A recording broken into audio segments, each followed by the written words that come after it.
First of all, in the spirit of gratitude, every week Julia reminds us that we are on Yoked land, and through my job I have actually had the incredible opportunity to get to know a few of the Yoked tribal members. One that I work with, and I work in Visalia, and if you don't know, the Yoked reservation is above Porterville, up in the foothills, and then in the bereavement group that I run as well, we have two members of the Yoked tribe with us, and so it's been amazing, as Julia has said this, in a large scale perspective, to actually get to know some of those folks, and just their generosity and their openness to my questions. Hey, I'm a white guy, and my pastor says we're walking on your land, and they're like, oh, really glad you're doing that, and that you recognize that, and so I'm very, very thankful for that. And then the other thing that I wanted to open up with is that last week, Julia said a couple of things that were an incredible setup for me today, one of which is that unity comes from a place of prayer, specifically the unity that Jesus prayed in the book of John, where he prayed for all of us, that we would all be unified in our diversity and our differences, that we would all be unified. And for Jesus, prayer was not just a time killer. She also said this, that for Jesus, prayer was communion with God and connection with God. And very much like Rossi and Erebus were talking about, that it is such a monumental connection that we have with God, that we have the opportunity to embrace with God. And so I just kind of want to keep that thought in mind as we move through the talk today. And then she also said that loving God with all of our hearts, souls, minds, and strengths is also a matter of prayer. And I get the opportunity to hang out with Julia some, drinking coffee, by the way, one of those ministry opportunities, if anybody wants to make some awesome coffee and with some flavored creamers and like dark coffee, really, for that would be awesome. That would minister to me. She has been gracious enough to allow me to pick her brain about different things and just be curious. And so I don't know whether in our conversations, when this idea came up of loving God with your heart, soul, mind, and strength was a matter of prayer, who originated that. But at some point I decided, that's when she asked me to speak today, at some point that was what I decided that I really wanted to talk about. And the reason is this, because heart, soul, mind, and strength, from the way that I was taught in a more traditional, westernized Christian setting, and especially as I moved through my ministry career in a more evangelical-based church for 20 years, this idea of loving God with all your heart, soul, mind, and strength is something that I think diluted very much. Basically, as I was reflecting back on what I was taught about those things, it was like, well, what love God with all your heart, soul, mind, and strength means is just really, really, really, really, really, really love God. Really. You can do it. Or obey God, obey, obey, obey. Like, that's the greatest way you can love God, is just do what God says and obey, obey, obey. And for a long time I tried that and I sucked at it because it's like I'm a walking mess, and in my house we use more descriptive words to describe what that mess is. The last word is show.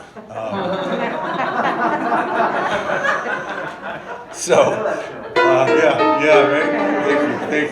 Thank you, my friends. And so when I broke from that tradition and got into chaplaincy, and if any of you ever get connected with the idea of chaplaincy or have been a part of what a trained chaplain actually does, Chaplaincy, at the core of it, is compassion and empathy and deep listening and curiosity. That's really it, because there are chaplains from every conceivable different faith background, because there are patients that myself as a hospice chaplain and bereavement coordinator, or hospital chaplains, work with, that are coming from every conceivable spiritual tradition and background. And so it's incumbent upon us as chaplains to have the ethic that we're not here to do anything except connect with you as a patient or family member in who you are and what you are, and enter into that space as much as we are allowed to do. And so, anyway, so these things, heart, soul, mind, and strength, are much more mystical, I have discovered, and much more spiritual. And this idea of prayer is also much larger. My definition, and this is really a lot of me compiling information that I've been exposed to over the last several years, my definition of prayer is that anything that causes you to feel like you are connected or want to connect with God is a prayer. It could be a tree. I was walking my dogs this morning, and in our neighborhood, flowers are blooming everywhere. And I was just overwhelmed with that. And I was like, oh, wow, this is a prayer. And it wasn't even something that I was articulating. It was just a presence. And as the great Buddhist leader Thich Nhat Hanh would say, walking in the kingdom of God is the miracle. And so it could be a movie, it could be a song, it could be something someone says, it could be a bowl of cereal. Anything that, and like the guys are reading on Tuesday night, everything is spiritual. And so that's the idea of prayer as we go through. So how it is that loving God with all your heart, soul, mind, and strength is a matter of prayer. And what I did was, because Western theology on these ideas of heart, soul, mind, and strength are diluted, or these thoughts are diluted in that, I kind of went outside of traditional Christian ideas and looked at more more Eastern spirituality, and found out that there is, as Mr. Gary, is Mr. Gary here? No. Mr. Gary, that gave the message about several weeks ago, talked about the connection between Christianity and so many other faith traditions around the world. None are better than the other, and all help inform each other. And so I kind of went, okay, let's look and see what they say about this. And there's just much, much more information out there with Eastern spirituality. And so I used that to kind of inform what we're going to be talking about today. One of the most amazing things that this passage says in the book of Mark is to love God with your heart, and with your soul, and with your mind, and with your strength. Those are individual parts of us, it seems to me, that have the capability individually of loving God. And that's really, to me, it's very cool, but it's also really like, wait a second, man, this is not quantifiable in Western scholarship. This is something completely different. What does that mean to be able to love God separately from these four areas of life? And so I'm going to present my case that I think it means, but I really want to encourage you to be curious about this yourself. Because I'm not necessarily trying to come up here and say I'm right about all this. I'm just here more to share my experience with this and things that I found out, and hopefully it blesses you, and hopefully, stirs you to kind of check some of this stuff out. Because again, prayer is that very intimate connection that we're all designed to have with God. So, starting off, loving God with your heart. What is your heart? Well, in simplest terms, your heart, I think, is our uniqueness and what brings us life. So many of us are told that we have to conform to the system. We have to conform our belief, our personal beliefs, to the larger system that's in place. We were talking about capitalism, the band was earlier today, because we're an enlightened band. We can talk about more than just music. But how, capitalism in its current form is so destructive, but we're all told you gotta think that way. You gotta have those goals as your goals. And if you don't, well, then you're wrong. But that's not what God is saying, and that's certainly not what this passage is saying. Because our hearts are the things that we love deeply.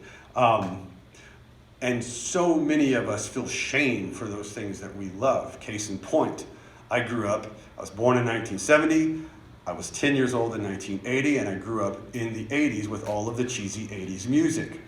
And, I was a fan of a lot of different, more harder edged bands, but I was also a fan of Journey and of Steve Perry. Steve Perry had a transcendent voice to me. And Steve Perry, of all things, is from Hanford, California. Are you kidding me? And so, but then the 90s hit, and I got very connected to the Seattle scene, and Pearl Jam, and Soundgarden, and just grunge, and all that stuff. And I literally, because so many other people said, well, the 80s suck and they're cheesy, I was like, oh, I gotta divorce myself from Steve Perry. But I can't escape it. Steve speaks for me in a lot of different ways. And so to embrace that love, I've had prayer times with Steve Perry singing behind me. And so I got to be okay with that love. And that's good, And so many of us have had so much trauma extended to us for the things that we love and our uniqueness. Your voice is also, I think, a part of your heart. What it is that you say, your unique message. The world needs all of us. Jesus' prayer of unity exemplifies this. Jesus embraced the diversity of this world. And our voice is such a huge part of that. But if our voice is squashed and silenced by shame or by minimization, then it just causes trauma to our heart. And we can't love God out of that in the way that God has designed us to do. So after we get through these now three parts of loving God individually, we're going to talk about some methods of healing. And we're going to enter into something, I hope, that might bring a little bit of healing to us in these 4 areas of our life. The next one is our soul. And from what I can tell, your soul is what matters the most to you. Your soul is the thing that moves you, that you can't even describe how deep the emotion is. I mean, you know kind of what's going on, but it's like, oh man. And like the thing that is most, the verbalization of your soul so many times is just like, because you can't describe what it is that you're feeling. I was getting ready for work. I get to work from home 2 or 3 days a week. And so I had my computer set up and my phone ready to go, and I was about to make some bereavement calls, and I was checking out social media, and I saw a piece of performance art that came across social media, and it just rocked me, and it brought me to tears, and I couldn't believe that just a piece of performance art on social media would do that. But it was just amazing to me that it brought up so many things from my past and so many emotions that I could kind of describe, but I knew that my soul was just being moved in that. And thankfully I had a buddy that I sent it to my buddy, and I said, hey man, check this out. This just messed my day up, because now I'm going to have to deal with all of this while I'm at work. And this was like 8 o'clock in the morning when this happened. So, and then I got to talk to him, and he was like, tell me about it. What happened? And so, but your soul are also your roots. Where do your roots go? What are your roots from? And this also includes what we do every day. What do we do for a living? And do our roots go down into the soul of what we do for our jobs? And are we appreciated for that? For what we do? Do we feel a sense of appreciation? And your soul is attached to that reality as well. And it's also attached to your creativity. This is a part of the soul. Art is a part of the soul. Whatever is our creative venue and our creative method, that is a part of our soul. And then our passion, our romance, who we're attracted to.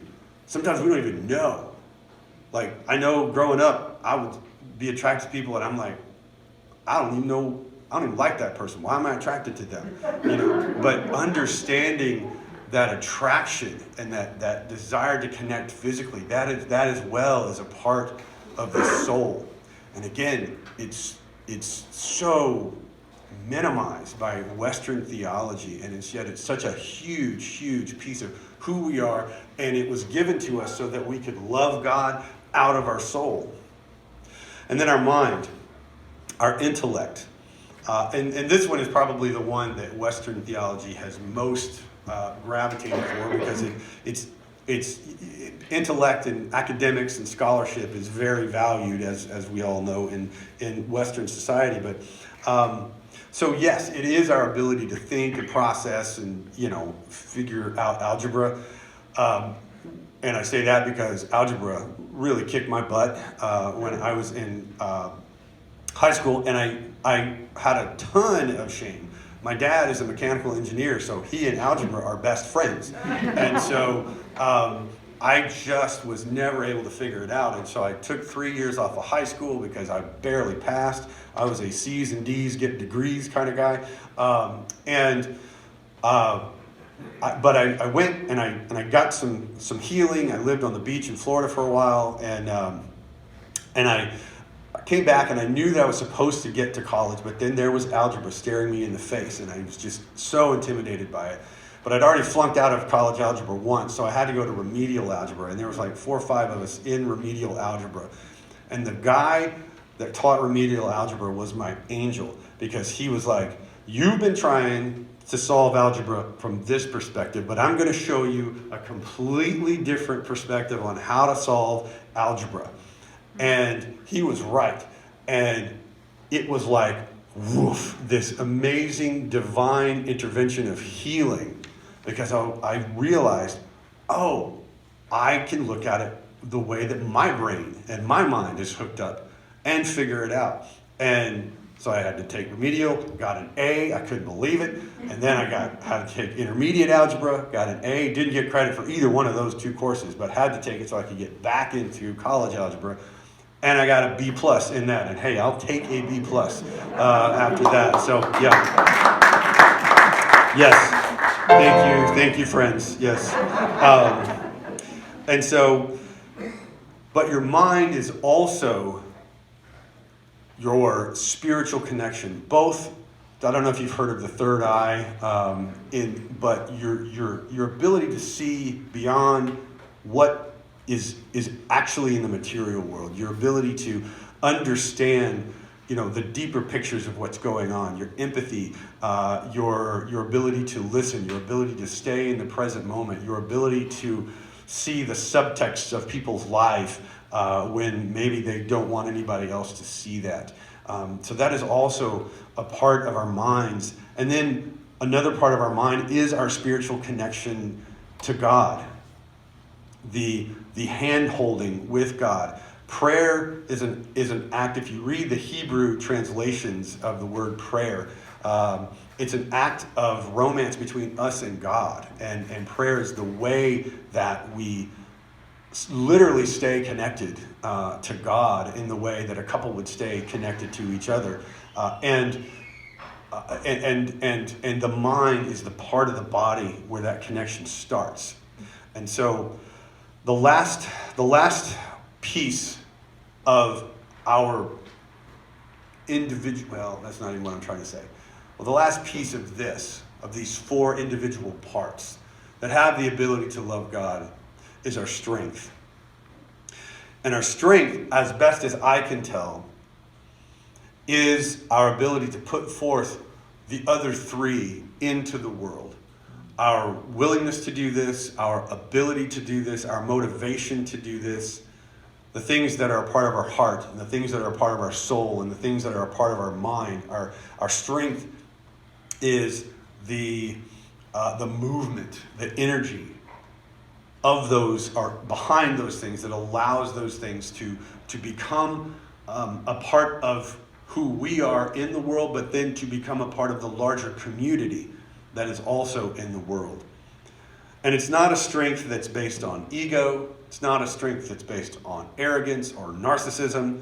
It's not a strength that's based on our system, for sure, of individuality and climbing the ladder and getting over on people and only the strongest survive, and whoever dies with the most toys wins and all that. That is not the strength that this is talking about.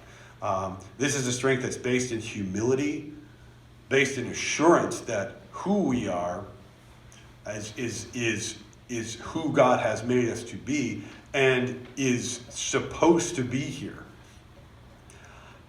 Your strength is the ability to allow yourself to be heard when everyone around you is telling you to be quiet. And your strength is your bravery, and your strength is to move forward even when you don't know what the result is going to be, but simply because you believe that that direction is where you're supposed to go. So your heart, your soul, your mind, and your strength. Ways that individually can love God, ways that can bring us in a deeper connection with God and a much deeper connection with each other, and ways that can be super fulfilling throughout our life. And I want to enter into a time right now, as we draw this thing to a close, of reflection, of contemplation, meditation, of prayer. And I want to preface this by saying that one of the things that I've learned is that to realign these 4 areas of our life is usually a daily practice. If we feel off in any or all of these areas, healing is very possible. But it's a daily practice, it's a routine, and there's a choice to enter into this kind of routine that may feel weird at times. I know for a long time I was not in any sort of routine of dealing with any of this stuff. And have experienced some amazing things since I've been around more people encouraging me to make this kind of change. So I want to offer that to you, that if there's something that you're doing that may not be helping you heal in this area, if you are indeed needing that healing, just gently want to say, maybe choosing to do some of these things that we're about to enter into might be something you could incorporate and prioritize in your routine. And I've asked EJ if he would, just to play some real chilled music behind this. Because as we said before, prayer is anything that causes us to want to be connected to God. Some great practices, some great things that you can enter into are things like Reiki, things like massage, things like therapy. I get to meet with my therapist in a week. I'm super stoked about that. Her name is Fran. Certainly meditation, certainly sitting and being quiet.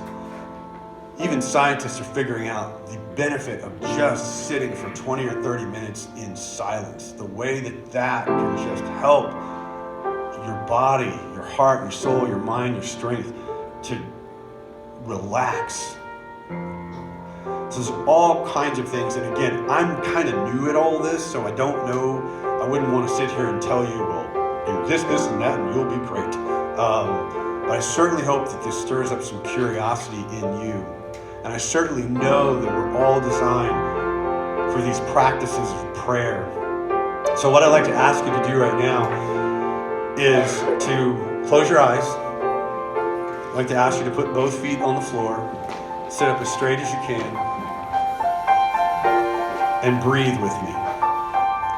We had a yoga master come and lead one of our bereavement groups Tuesday in Visalia. And she's also a breathwork expert, and it was awesome. So I'm going to do for us what she did for us in our group. I'd like to ask you to breathe in for 3 seconds, 3 quick seconds, 3 half seconds. Hold it for 3 quick seconds, and then let it out. Let's do that together. Breathe in, 2, 3, hold it, 2, 3, breathe out. Breathe in, 2, 3, hold it, 2, 3, and breathe out. Keep doing that. In, hold it, and breathe out. And as you do that, I want you to simply ask God, what of those 4 things, your heart, your soul, your mind, your strength, need attention? There's amazing healing by just acknowledging to yourself that that area of your life, your heart, your soul, your mind, or your strength need attention. And God is right there. And breathing helps that. If there's vocalizations, that sound that we talked about earlier, that helps put things right. Yes, we're designed to love God with those 4 things, but we're also designed to be healed by God because God loves us so immeasurably in those 4 things. So take 20 more seconds.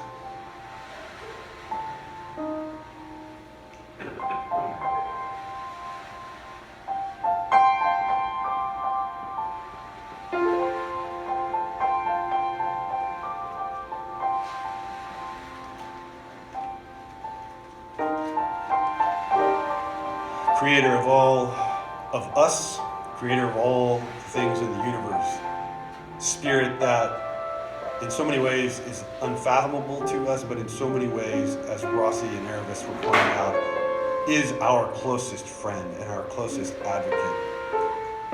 We just acknowledge you here, and I ask that you continue to illuminate for us the areas where we need healing, and illuminate for us the strength and the courage and the bravery to love you through those things, and to love all of our neighbors, and to love ourselves.